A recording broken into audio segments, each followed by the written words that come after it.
privados, al migrar a distintos lugares o al suscribir contratos con personas de otros países, generan relaciones jurídicas, obligaciones y derechos. Y la pregunta es, ¿a qué jurisdicción o sobre qué jurisdicción están establecidos esos derechos y obligaciones? ¿La de este país o la de este otro país? Eso es lo que trata, de lo que trata el derecho internacional privado en términos simples, ¿ya? Tres tipos de casos en el derecho internacional privado. Los nacionales, que no son básicamente los relativos al derecho internacional privado, para darnos cuenta, ¿no? Los casos típicamente nacionales, ¿no? Son donde todos los elementos del caso pertenecen a un solo ordenamiento. Eso ya vemos en toda la clase anterior también, ¿no? Los casos semi-multinacionales, casi todo el caso se ubica en un ordenamiento, pero hay un elemento llamado extranjero que está sometido a la jurisdicción de otro estado. Y los casos típicamente multinacionales, existen más de dos ordenamientos y los elementos están dispersos. Bien, un caso donde, por ejemplo, ¿no?, dos bolivianos se van a Argentina y contraen nupcias en Argentina, y en Argentina se compran bienes, ¿ya? Uno de ellos tiene un bien inmueble aquí en Bolivia y esa persona fallece, ¿ya? Su cónyuge va a querer suceder respecto al inmueble, a los inmuebles que están tanto en Argentina como en Bolivia, ¿no? Entonces, hay un elemento que está en la jurisdicción de otro país, que es un inmueble que está en Bolivia. A ese elemento se llama elemento extranjero. Ahora, basta con que haya un elemento extranjero en el caso para que el caso ya sea de derecho internacional privado, por si acaso. ¿Ya? Método directo y método indirecto, ¿no? ¿De qué manera se aplica esto para entender el derecho internacional privado? Hay dos métodos, el indirecto y el directo. Como dice, el directo trata donde se aplica de forma inmediata la norma del estado del foro. Descansa en un territorialismo cerrado, rechaza en principio la aplicación del derecho extranjero. Sí, este método, el método directo, es propio de los casos de cualquier área o materia sometidas a una jurisdicción nacional exclusivamente. No son casos de derecho internacional privado. Por ejemplo, en materia penal, ustedes van a aplicar el Código Penal, o el juez va a aplicar el Código Penal para condenar a alguien. Listo, no hay de perderse. Los hechos, todo el delito se cometió en Bolivia, las partes en el delito son de nacionalidad boliviana, y listo, todos los elementos están dentro de la jurisdicción boliviana. No hay donde perderse, es un método directo. En cambio, el indirecto, como dice acá, es propio del derecho internacional privado.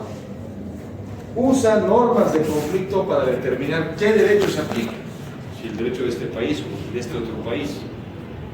No resuelve el fondo, localiza la ley competente, se guía por nacionalidad, domicilio o lugar del acto. Sí. El método indirecto, que es el propio del derecho internacional privado, tiene por finalidad resolver lo que ya habíamos dicho en una clase anterior, el conflicto de leyes. En el caso que les puse hace un rato, si esta pareja que se ha casado en Argentina, ambos de nacionalidad boliviana, y el que ha fallecido ha dejado un inmueble que está en Bolivia, y su cónyuge está en Argentina, y demanda al juez argentino, obviamente, para suceder, para heredar los inmuebles, tanto que los que están en Argentina, pero también el que está en Bolivia, el juez argentino tendrá que decir, ah, caramba, Aquí hay un elemento de este caso que está bajo la jurisdicción de otro país, que es el inmueble que está en Cochabamba, Bolivia. Ese inmueble está sometido a la ley boliviana, no está sometido a la ley argentina, está sometido a la ley boliviana. La pregunta es, ¿el juez argentino puede decidir respecto al inmueble que está en Bolivia? Sí puede. Sí puede. Y eso lo hace un caso de derecho internacional privado. Y vamos a ver por qué sí puede. O sea, la intuición es que no puede. No. Sí puede. Sí puede. Pero tiene que aplicar la ley boliviana para resolver el caso. Sí puede. Y de hecho hay, vamos a ver más adelante, tratados por los cuales Bolivia y Argentina han resuelto que se puede. Por un lado está la Convención de Montevideo del año 1889, fíjense, más tiene ya más de casi 150 años, creo. La Convención de Montevideo de 1889 tiene un tratado de derecho civil internacional. Ese es el primer tratado, la primera convención en el mundo de derecho internacional privado. La Convención de Montevideo de 1889, en la cual son suscriptores Bolivia, Brasil, Uruguay, Paraguay y Argentina. 5 países han suscrito esa convención, que tiene 7 tratados. Y luego vamos a ver cuáles son los tratados. ¿Ya? Pero, como dice acá, el método indirecto es que el juez ahora primero tiene que resolver qué ley va a aplicar, la ley argentina o la ley boliviana. Cualquiera dirá, pero la ley boliviana, pero ¿cómo va a aplicar la ley boliviana? ¿Cómo el juez argentino sabe que tiene que aplicar la ley boliviana? Tiene que haber un procedimiento, ese procedimiento lo vamos a ver aquí, ¿ya? Para que resuelva el caso el juez argentino. Sí. 2 criterios para aplicar el derecho extranjero. Muy bien, el analítico analógico y el sintético judicial. El primero dice, disecciona el caso en partes, capacidad, validez y forma. Busca soluciones parciales en cada ordenamiento. Está pensado sobre todo para el legislador. El sintético judicial, que ese es el que de verdad nos interesa, busca la mejor solución global al caso. Se apoya en el criterio de justicia del juez. Opera con visión de conjunto y no por fragmentos. El método sintético judicial busca las soluciones a partir del criterio de justicia del juez. Hay un principio que dice Iura novit curia. ¿Qué significa? Iura novit curia. ¿Qué significa? El juez conoce el derecho, pero las partes conocen el hecho. Yes. Exacto. El juez conoce el derecho, eso es lo que nos interesa. Sí. Y si el juez conoce el derecho, también tiene que conocer el derecho internacional privado, pues, ¿no? Y tiene que saber que se dan ese tipo de casos que no son muy comunes, pero se dan, donde hay elementos extranjeros en el caso. Y entonces, el juez tiene que buscar siempre la mejor solución para el caso, pero no es lo que a él le da la gana, ¿no? Sino que el juez tiene que aplicar procedimientos, tiene que aplicar normas específicas para resolver el caso. Y en los casos de derecho internacional privado, muchas veces el juez no sabe si va a aplicar la ley de este país o la de su propio país. Y el derecho internacional privado, el método para resolver este conflicto de leyes, a eso se le llama, ¿no? Al problema del conflicto de leyes este problema se da cuando el juez no sabe si va a aplicar la ley extranjera o la ley nacional. Y entonces tiene que aplicar un método, que lo vamos a ver en el tercer tema, para resolver esa cuestión.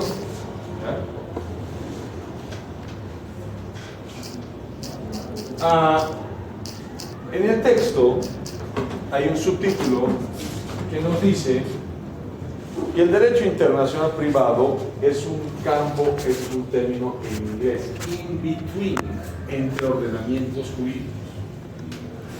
Vemos este gráfico. Imaginemos que este es un mapa mundi, ¿no? Antiguo. Pero imaginemos que cada círculo no es el mapa mundi.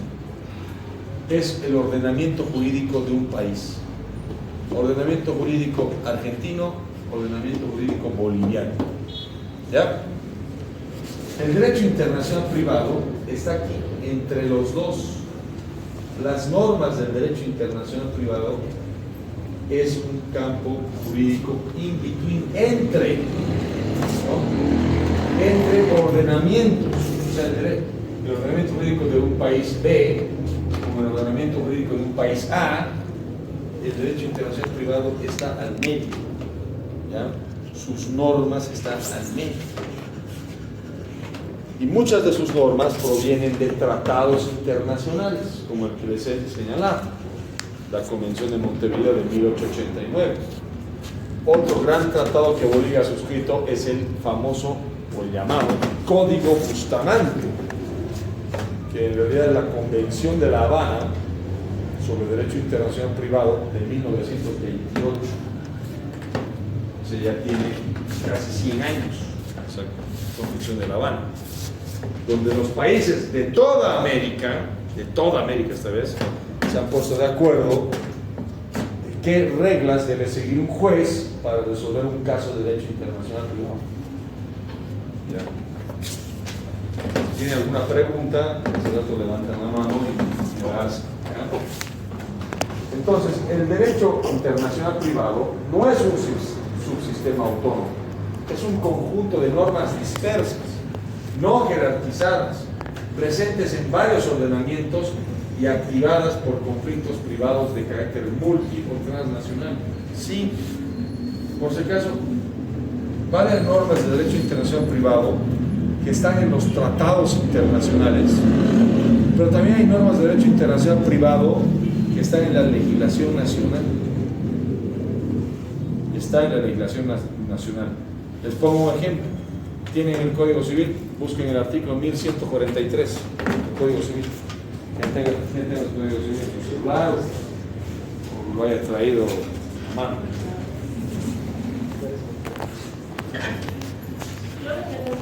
A ver, por favor, 1143.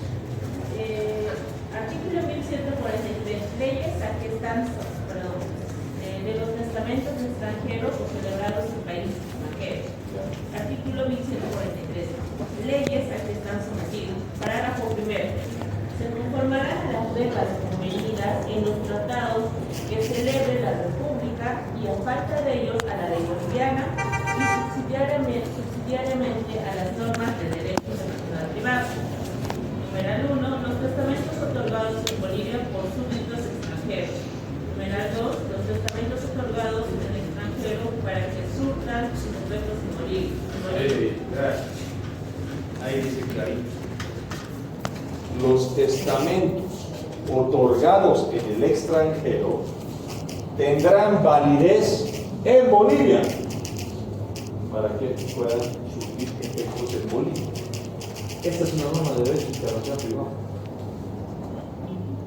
Las normas de derecho internacional privado, para que entendamos bien, no cumplen una función como las que estamos habituadas, ¿no? Estamos habituadas a que las normas nos digan qué debemos hacer, qué no debemos hacer, qué está permitido, qué está prohibido. No, las normas de derecho internacional privado no hacen eso, ¿ya? Lo que hacen es determinar en qué casos se aplica la ley de este o de este otro país. Aquí está diciendo que los testamentos otorgados en el extranjero podrán tener validez en Bolivia.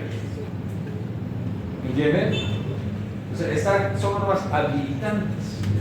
Están habilitando que algo que se ha hecho en otro país pueda surtir efectos en el país. Y esa es pues la lógica del derecho internacional privado, lo transnacional, lo que les dije. Lo que se establece en un país tiene efecto en otro país, eso es lo transnacional.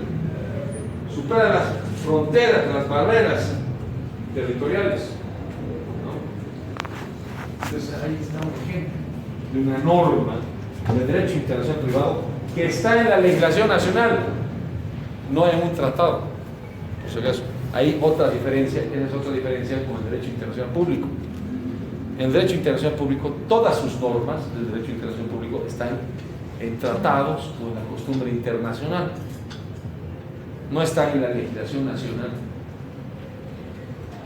En cambio, en el derecho internacional privado sí hay normas que están en la legislación nacional, como la que acabamos de ver. Y así vamos a encontrar, pero como dice acá, están dispersas.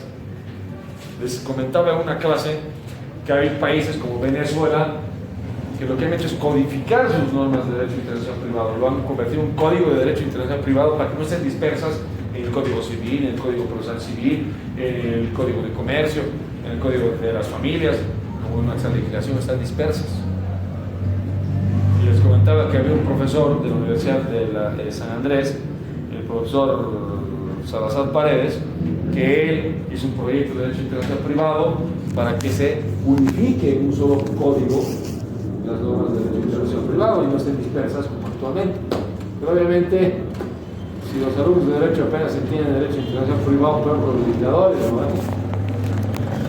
Dice, ustedes están obligados a entender esta materia, pues si no, no van a aprobar. Así de claro. O esperaban algo diferente. O esperaban aprobar sin saber cómo es. ¿No ven? Desarrollo histórico del campo. Ahora vamos a echar un poco la parte histórica para que entendamos que el derecho internacional privado en realidad es una técnica casi milenaria de solución de conflictos entre la ley de un país con la ley de otro país. Su antecedente remoto está en el Jus Gentium romano, ¿no? En Roma, el Praetor Peregrinus, ¿no? Que era una autoridad, un magistrado en la República Romana, no en el Imperio, en la República Romana, creó un cuerpo normativo aplicable a romanos y a extranjeros, ¿no? O sea, el Jus Gentium. Exacto. Ese derecho tenía una vocación universalista. No resolvía conflictos de leyes, sino que ofrecía un derecho común de trato. La materia moderna nace después, cuando se vuelve necesario decidir entre varios derechos posibles. El antecedente más antiguo de nuestra materia es el famoso Jus Gentium o derecho de gentes. Sí. Entonces, el Roma, como era un imperio, luego pasó a ser una república, luego volvió a ser un imperio, había sometido a varios pueblos, pues, ¿no? Y estaban sometidos al poder del imperio. Ahí está Semana Santa, ¿no? En Semana Santa, ¿qué se ve? ¿Quién lo juzga? ¿Quién es Pilatos?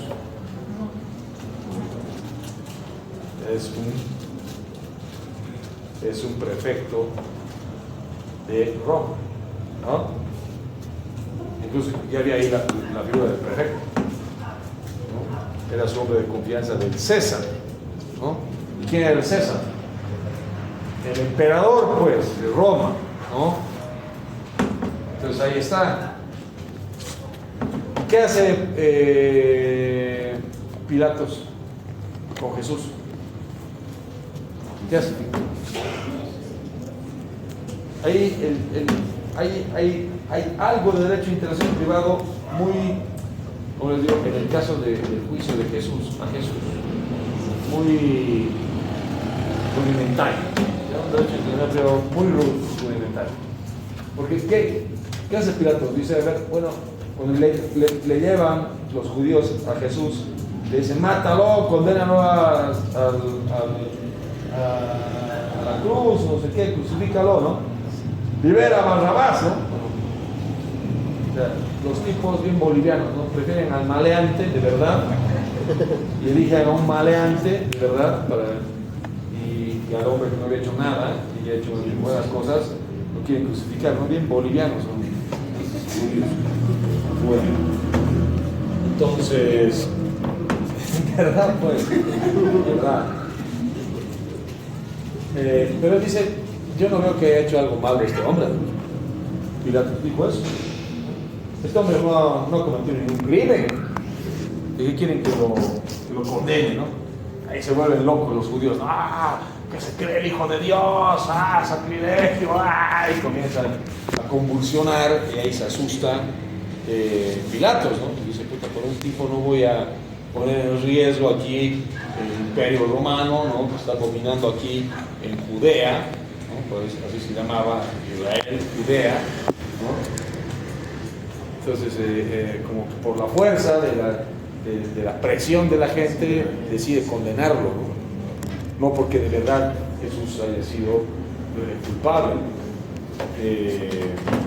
Entonces, pero él dice, bueno, aplique sus costumbres, les dice, ¿no? Llévenlo a Herodes, ¿no? Quiere aplicar sus costumbres. Ahí está, ahí está Just Entry, pues. Ahí está Just Entry. Just Entry era eso, un cuerpo de normas donde los romanos decidían que en algunos casos se tenía que aplicar la costumbre del lugar, las normas del lugar, ¿no? Y no tanto la norma romana, ¿entienden? Ahí está. Aquí Pilatos no sabía si aplicar la norma romana, porque si aplicara la norma romana lo iba a liberar a Jesús. Pero decide, no, bueno, ustedes apliquen sus normas, sus costumbres, ¿no? Y yo me lavo las manos, ¿no? Es el acto de lavarse las manos. Está diciendo, ustedes apliquen sus normas. Ahí está, pues, el origen del derecho internacional privado. Aquí hay agentes privados, ¿no? Jesús era un individuo, ¿no? Los que querían juzgar a individuos igual. No era una cuestión de derecho internacional público de ese entonces, no era una cuestión de gobierno de Judea versus el gobierno de Roma, no. Era algo privado. Ahí está. En el juicio de Jesús hay algo que tiene que ver con un derecho internacional privado primitivo, digamos, muy rudimentario, digamos, ¿no? Escuela italiana. ¿Qué pasa? 1000 años después de que Jesús muere, ¿no? Tiene un mapa que no se nota bien, pero aquí está Italia, como una bota. No existía Italia como ahora la conocemos.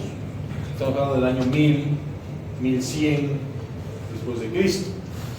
Italia estaba dividida en principados, ducados, condados, reinos, ¿ya? Varios. De Bolonia, de Venecia, de Roma, de Florencia, ¿no? Sicilia, así, ¿no? Y entre ellos había guerras, ¿no?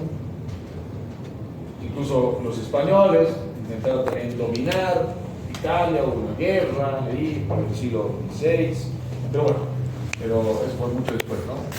Estamos hablando de básicamente la Italia del siglo XIII. Las ciudades eran ciudades autónomas, tenían estatutos propios, tenían su propio estatuto, así como aquí en Bolivia tenemos el estatuto departamental de Cochabamba, ¿no? Pero la gran diferencia es que aquí estamos todos unidos en un solo estado unitario. En cambio, hace 1000 años, más o menos, en Italia no estaban unidos en un solo estado, no existía Italia como ahora existe, ¿ya? Cada ciudad tenía su propio estatuto, era como un pequeño estado-nación. Florencia, Venecia, Roma, Milán, tenía su propio estatuto. Y las relaciones entre estas ciudades eran el comercio, un comercio intenso, ¿cierto? Además estaban muy cerca una ciudad de otra. Los juristas clasificaban estatutos reales y personales para decidir su aplicación territorial o extraterritorial. El objetivo era proteger simultáneamente la autonomía local y el comercio internacional. Claro que sí. Un comerciante de Cerdeña con un comerciante de Florencia podrían firmar algún acuerdo. La pregunta es,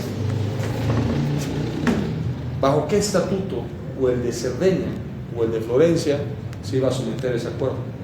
Esa es una cuestión de derecho internacional privado. De esa época, ahí estaba floreciendo un derecho internacional privado moderno. Entonces se dieron cuenta los juristas italianos que era necesario aplicar una serie de normas para resolver ese tipo de conflictos. Si no se sabe bajo cuál estatuto aplicar ese contrato, el de Cerdeña o el de Florencia. ¿Entienden? Ese es el primer problema de derecho internacional privado de ese entonces. ¿Y qué pasa? Van a aparecer algunos juristas italianos que van a rescatar el derecho romano antiguo, el jus gentium antiguo, y lo van a comenzar a aplicar aquí.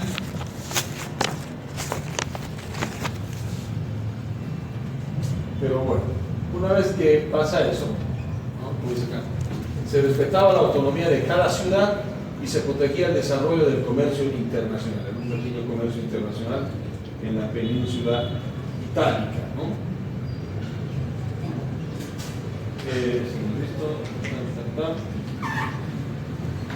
Después de unos siglos ocurre casi lo mismo en Francia y en Holanda, y aparecen las escuelas estatutarias francesa y holandesa.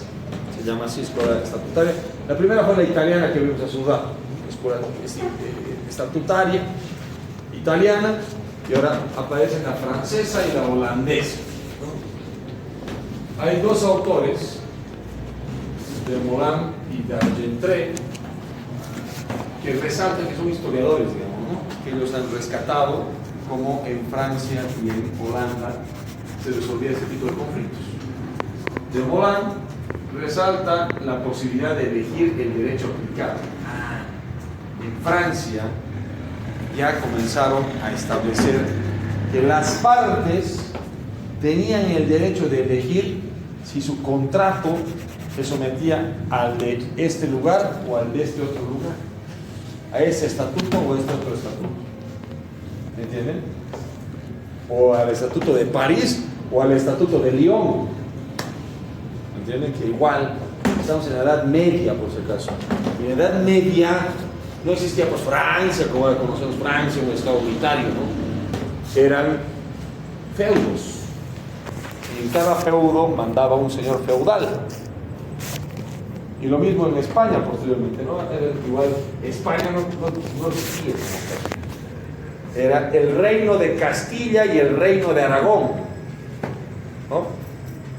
Y porque se casaron la Isabel la Católica con Fernando VII de Aragón, es que unen sus dos reinos, ¿no? Y ahí como que eran castellanos, comienzan a invadir a otros pequeños reinos como el de Barcelona, que era de los catalanes, ¿no? Y los valencianos, ¿no? Y a los vascos, y los someten y los integran al reino de España, que recién aparece España en el siglo XVII.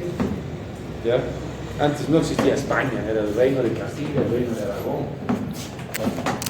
Lo mismo era en Francia, no existía Francia, era el Principado de París y demás. No era, o sea, los estados-nación, como los conocemos recién, comienzan a aparecer desde el siglo XVI, XVII, recién, por si acaso. ¿Ya? Los que llegaron por acá no eran españoles, eran castellanos. Los españoles han invadido. No existía España cuando llegó, ¿cómo se llama? Colón. Era el reino de Castilla y el reino de Aragón. Castellanos los que llegaron, no eran españoles. No existía España. Entonces, con el tiempo se fue formando España. Bueno, entonces esto es lo que pasa. Pero entonces cada reino, cada principado tenía su propio estatuto. Y como había un comercio, digamos, continuo, había que resolver conflictos entre comerciantes de uno y otro lugar. Entonces ahí estas escuelas también comienzan a aplicar el jus gentium antiguo, por el cual los romanos, por eso es que a los romanos bien se les dice que son los inventores del derecho. Los romanos fueron la cultura que inventó el derecho, por si acaso. No había otras culturas que tenían derecho como hoy lo conocemos, fueron los romanos. Por eso es que cuando no sé qué político dijo en su momento, creo que fue Evo, no sé quién, siguen enseñando derecho romano en las universidades. Claro, pues, es el origen del derecho, pues. ¿Cómo no vamos a tener derecho romano? Los incas no tenían el derecho. O sea, ni tampoco los castellanos. O sea, ellos sí trajeron el derecho, claro, porque ellos ya lo habían heredado del Imperio Romano, porque fueron sometidos al Imperio igual. ¿Me entienden? O sea, que si nunca llegaban los castellanos acá, nunca hubiéramos tenido derecho, eso es cierto. O quizás luego, no sé, pero todo es una herencia de Roma, por si acaso, los romanos. Así tal como lo conocemos, el derecho positivo, ¿no? Codificado, escrito, todo eso era ya algo de Roma, ¿no? Que viene de Roma. D'Argentré dice, defiende una posición territorialista, sobre todo para derechos reales, sí. Aquí surge esta idea, ¿no? Los derechos reales son los derechos de los inmuebles, ¿no? Esos son los derechos reales. Pues que algunos dicen, ¿cómo pues se va a llamar derechos reales acá? Si es de la realeza, no tiene nada que ver, ¿no? Tiene que ver, el nombre de derechos reales es porque deviene de los inmuebles, o muebles, sobre todo inmuebles. ¿Ya? Los inmuebles se pueden registrar, sí, en derechos reales, ¿no? Ahí está. Entonces, D'Argentré, que era el jurista francés más antiguo, él decía que los bienes deben estar sometidos a la ley del territorio donde están ubicados.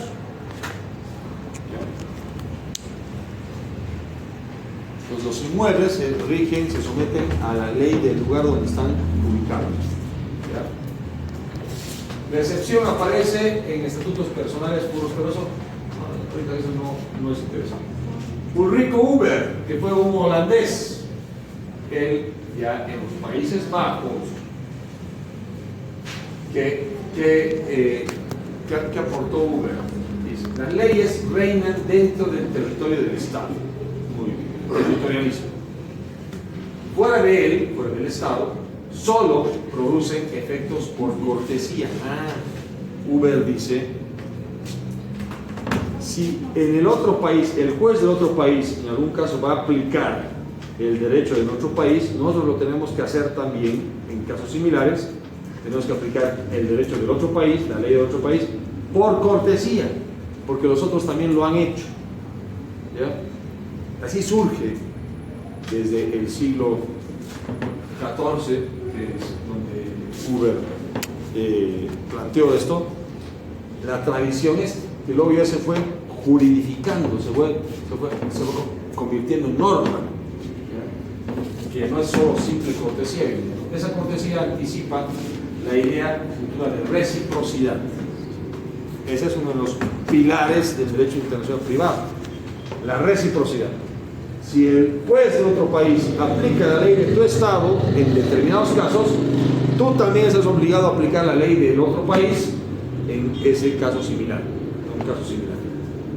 Esa es la reciprocidad. ¿Ya? Eso lo vamos a ir viendo luego cuando avancemos, ¿no? Los jefes de Estado, por cortesía, obran de suerte que una ley de otro Estado conserve sus efectos. Sí. Que es básicamente también un principio del derecho internacional público, ¿no? Un jefe de Estado tiene que respetar las leyes del otro Estado, ¿o no? Claro. Al único que últimamente se le ocurrió no respetar eso fue a Donald Trump. Por eso generó un revuelo.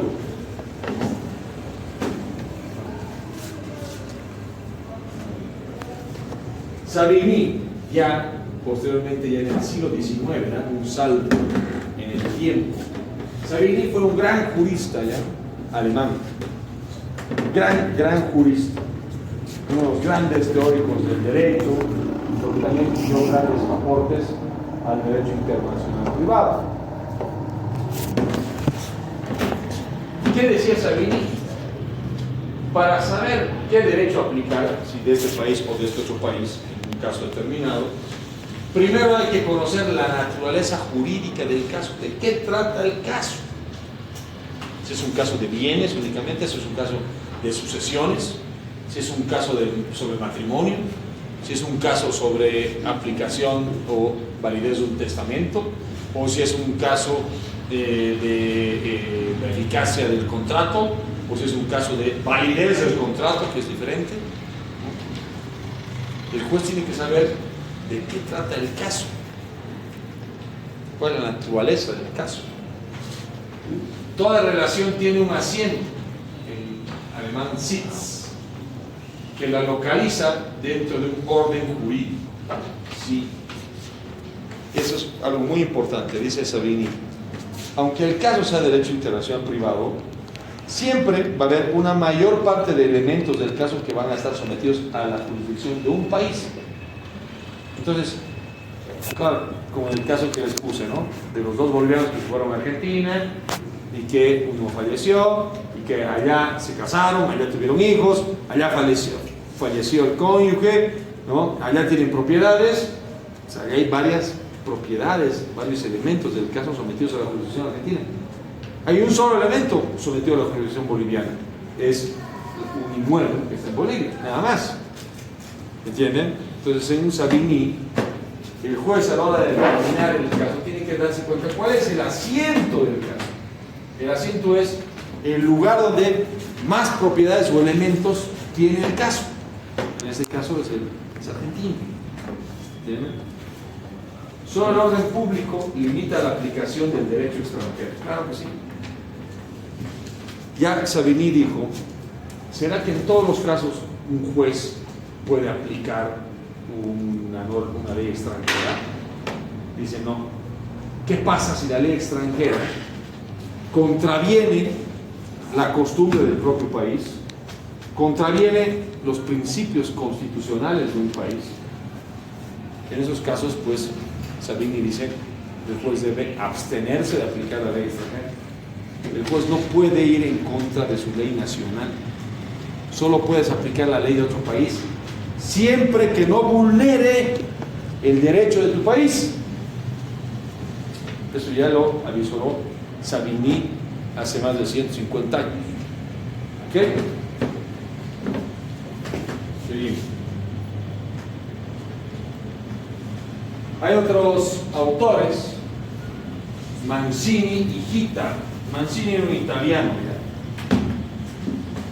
Gita era de Países Bajos. ¿Qué dice? Mancini, él tuvo una idea que, bueno, hasta hoy en día le critican mucho, ¿ya? Que casi nunca se llegó a aplicar su idea, pero sí fue un profesor italiano de finales del siglo XIX, que él dice lo siguiente: la nacionalidad es la base del derecho aplicado. Escuchen bien.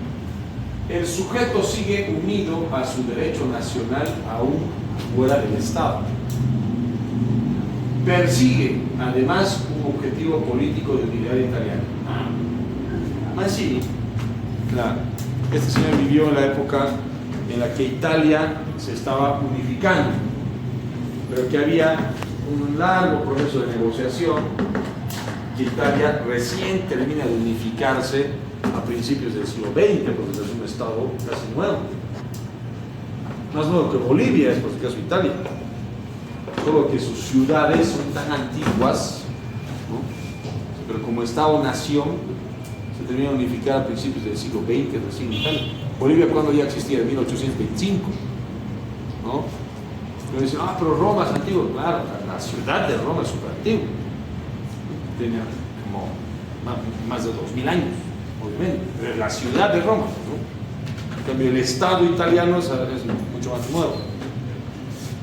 Entonces él decía, ¿qué pasa, no? Yo pensaba en que cómo voy a aportar a ver a la unificación de Italia, ¿no? Hablaba de la nacionalidad italiana, pero él dijo algo muy interesante, ¿no? Que la persona humana está sometida, está sujeta a su derecho nacional de por vida. Y esto es verdad, ¿no? Tú estás sujeto a tu nacionalidad de por vida, ¿no? Salvo en los casos, obviamente, en que puedas o se te permita renunciar a tu nacionalidad de origen, ¿no? Que hay algunos países donde puedes hacer eso. ¿En Bolivia puedes hacer eso? No. no puedes renunciar a la nacionalidad boliviana.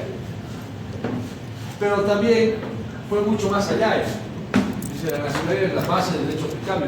Él dice,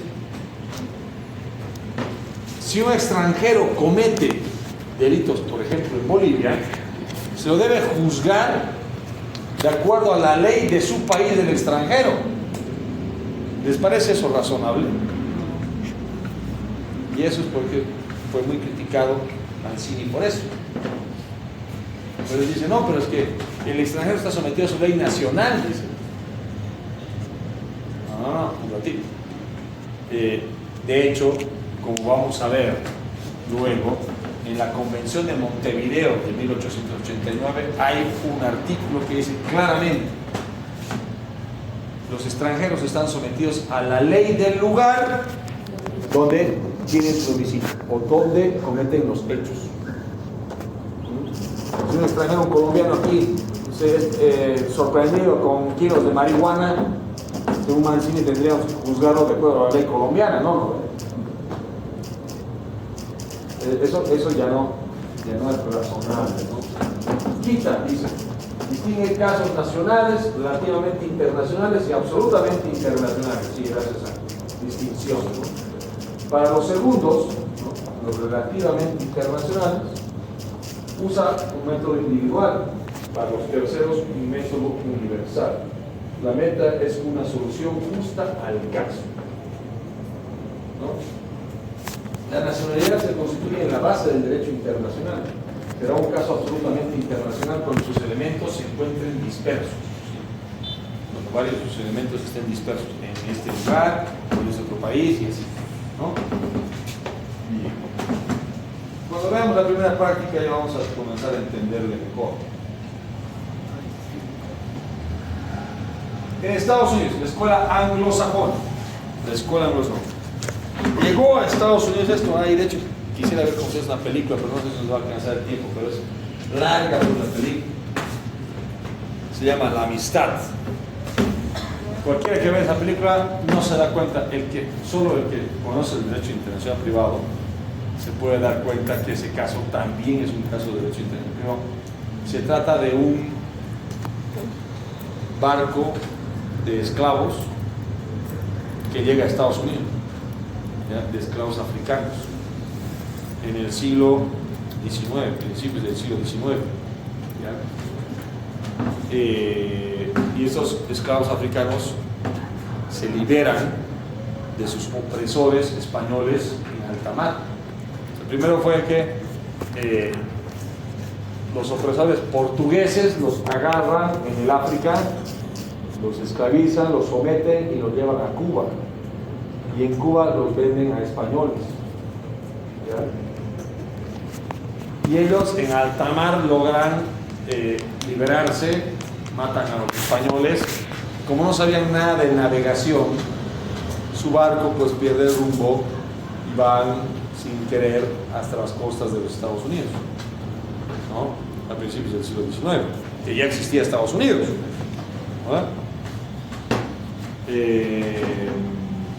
Y bueno, pues, se hace un juicio ahí, porque hay varias partes que reclaman la propiedad sobre los esclavos.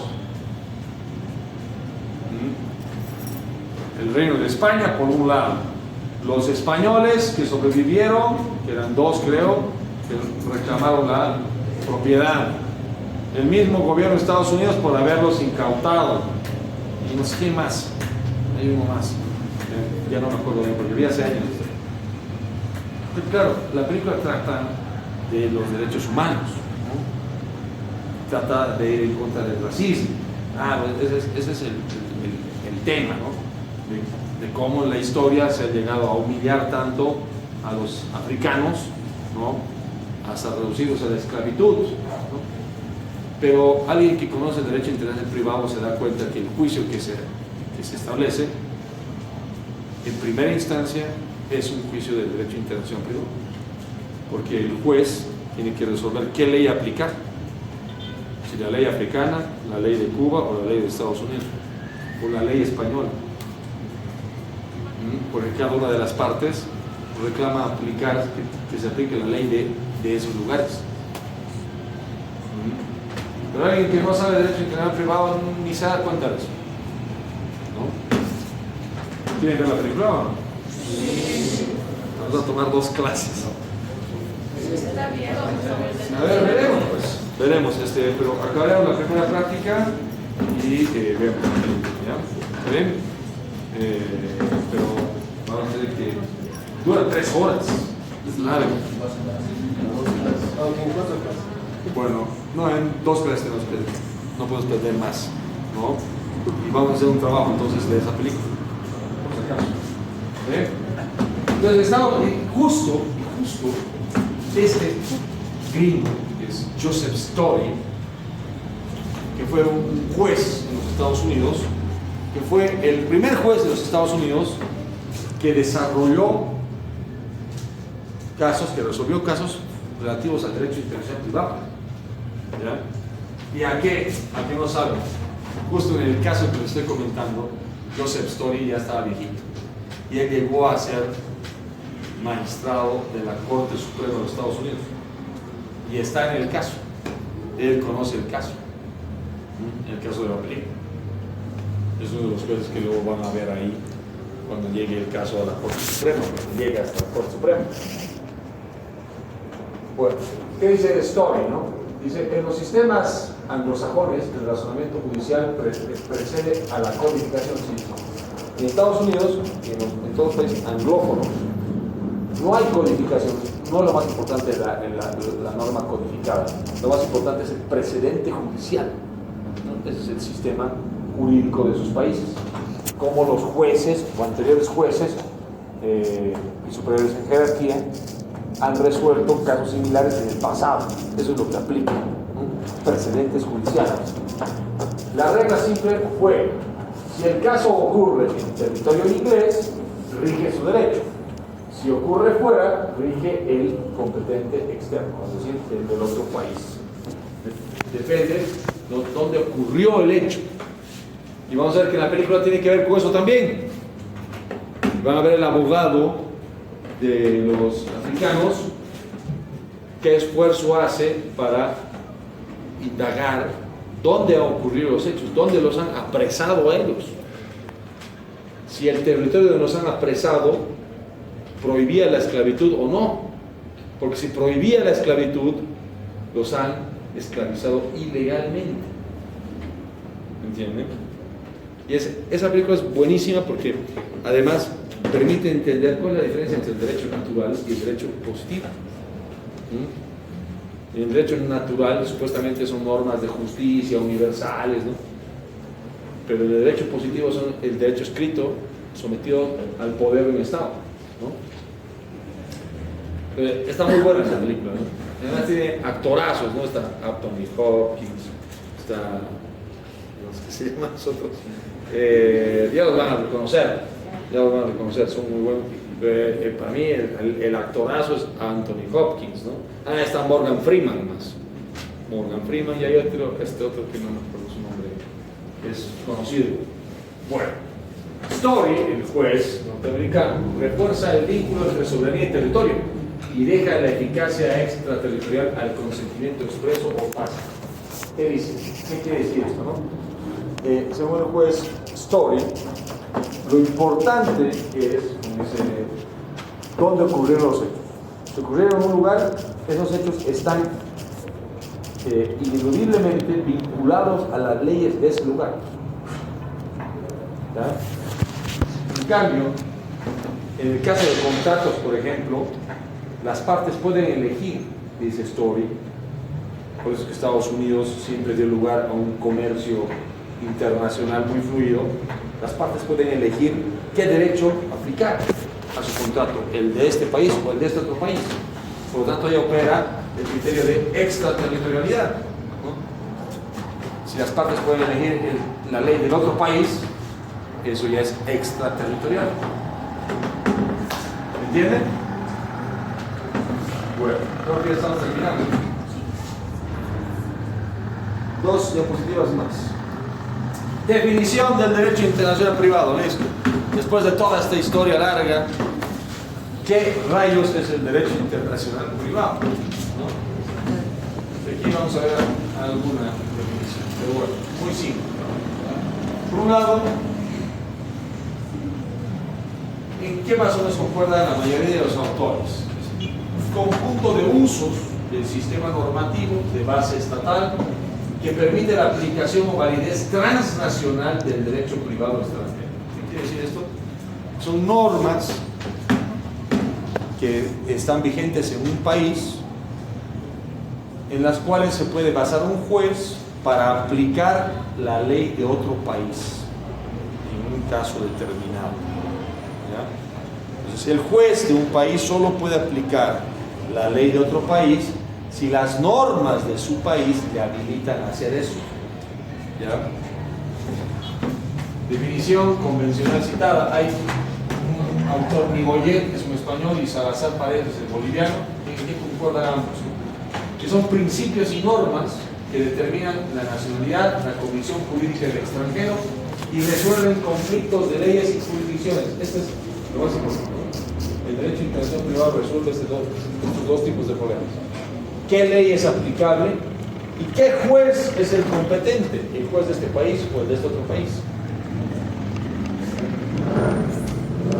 El derecho internacional privado es el conjunto de principios y normas que resuelve los conflictos de leyes y de jurisdicción. Esa es la definición más simple que quiero que aprendan. No es tan difícil. El derecho internacional privado es el conjunto de principios y normas que resuelven los conflictos de leyes y de jurisdicciones. Eso es el derecho internacional privado. Son normas y principios que primero nos llevan a resolver qué juez es el que tiene competencia, el de este país o el de este otro país, y luego qué ley es la aplicable, el de este país o la ley de este otro país. ¿Me entienden? Eso hace el derecho internacional privado.